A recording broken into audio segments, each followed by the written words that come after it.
పశ్చిమ గోదావరి జిల్లా పాలకొల్లులో టీట్కో ఇళ్ల గృహప్రవేశాలు ఘనంగా నిర్వహించారు. రాష్ట్ర మంత్రి నిమ్మల రామానాయుడు ఆధ్వర్యంలో జరిగిన ఈ కార్యక్రమంలో 2016 ఎన్టీఆర్ టీట్కో ఇళ్లను లబ్ధిదారులకు అధికారికంగా అందజేశారు. ఈ సందర్భంగా కేంద్ర మంత్రి భూపతిరాజు శ్రీనివాస వర్మ, మంత్రి నిమ్మల రామానాయుడు లబ్ధిదారులకు ఇంటి తాళాలతో పాటు ఆడపడుచులకు చీర, పసుపు, కుంకుమ, గాజులు అందజేశారు. కార్యక్రమంలో మాట్లాడిన మంత్రులు గత వైసీపీ ప్రభుత్వం 5 ఏళ్లలో టీట్కో ఇళ్ల నిర్మాణానికి సరైన ప్రాధాన్యత ఇవ్వలేదని విమర్శించారు. ఎన్నికల ముందు ఉచితంగా ఇళ్లు ఇస్తామని చెప్పి అధికారంలోకి వచ్చిన తర్వాత మాట తప్పారని ఆరోపించారు. ఇప్పటి కూటమి ప్రభుత్వం ఆర్థిక ఇబ్బందులు ఎదుర్కొంటున్న పేదల సొంతింటి కలను నెరవేర్చేందుకు కట్టుబడి ఉందని మంత్రులు స్పష్టం చేశారు.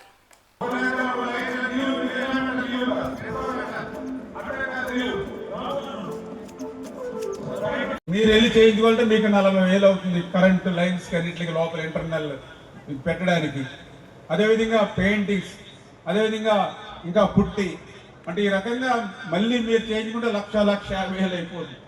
ఇప్పుడు కూడా నన్ను అడుగుతున్నారు, సార్ మా ఇల్లు కూడా ఇచ్చేయండి, మిగిలిన ఇల్లు కూడా ఇచ్చేస్తాం. కానీ ఇళ్లలోకి వెళ్ళి మళ్ళీ మీరు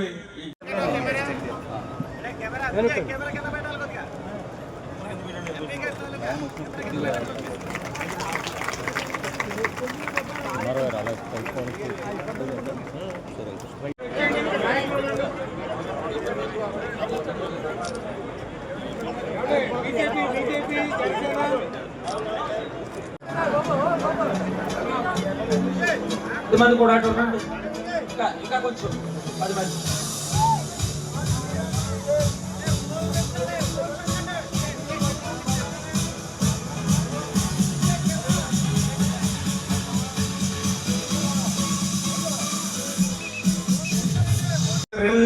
పదహారు మందికి ఇళ్ల లబ్ధిదారులకి ఈరోజు తాళం చెవులు మీకు అప్పచెప్తూ ఉన్నాం. మమ్మల్ని కూడా చాలా మంది అడిగారు, సార్ మా ఇల్లు ఇచ్చేయండి. మరి మీ ఇల్లు ఇచ్చేస్తాం, వచ్చేస్తారు. కానీ ఆ పనులు బ్యాలెన్స్ ఉన్నాయి. ప్లంబింగ్ పని ఉంది, మీరు చేయించుకోవాలంటే ఒక 40,000-50,000 అవుతుంది. ప్లంబింగ్ మాత్రం ఇచ్చారు. మేము పోరాటం ఫలితంగా మిగిలినటువంటి ఏ ఇంటికి కూడా 5 సంవత్సరాల వైసీపీ పాలనలో ఒక్క అరబస్తా సిమెంట్ పెట్టలేదు, ఒక్క ఇటుక పెట్టలేదు, ఎక్కడ కూడా ఒక్క రూపాయి కూడా ఖర్చు పెట్టలేదు. కళ్ళారే మీరే చూశారు 5 సంవత్సరాల్లో ఎంత విధ్వంసానికి ఎన్టీఆర్ టిట్కో ఇళ్ళు బలైపోయాయో మీరందరూ కూడా చూసినటువంటి పరిస్థితి. ఇళ్లకు పని చేస్తే పని చేయకపోయారు, ఇల్లు కట్టకపోతే కట్టకపోయారు, బ్యాలెన్స్ పని చేయకపోతే పని చేయకపోయారు. కానీ మనం కట్టినటువంటి ఈ ఇంటి మీద మరి మీ అందరి దగ్గరికి వాలంటీర్స్ ని వీళ్ళని పంపించి ఒక్కొక్కరి చేత సంతకాలు పెట్టించుకున్నాడు. 3,65,000 రూపాయలకి 3,65,000 రూపాయలు ఈరోజు సంతకం పెట్టారు. 2021లో సంతకం పెట్టారు, 2022లో సంతకం పెట్టారు, 2023లో మీరు సంతకాలు పెట్టారు. ఈ రోజు సంతకం పెట్టడం వెంటనే 24 గంటలు తిరగకుండానే ఆ 3,65,000 రూపాయలు కూడా ప్రభుత్వ జగన్మోహన్ రెడ్డి గారి అకౌంట్కి పోవడం.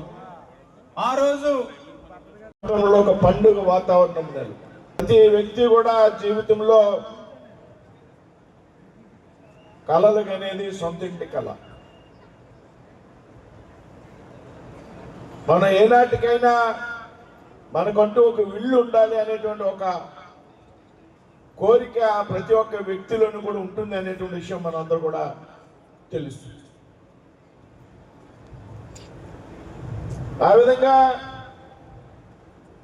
దాదాపు ఈవేళ రాష్ట్రంలో లక్షల మందికి, దేశంలో ముఖ్యంగా ఈ రాష్ట్రంలో 5 సంవత్సరాల్లో 19 నుంచి 24 వరకు కుంటుపడిపోయినటువంటి కార్యక్రమాలు అవుతున్నాయో అవన్నీ కూడా ముందుకు తీసుకెళ్లేటువంటి ప్రయత్నం జరుగుతూ ఉంది ఈరోజు ఈ రాష్ట్రంలో.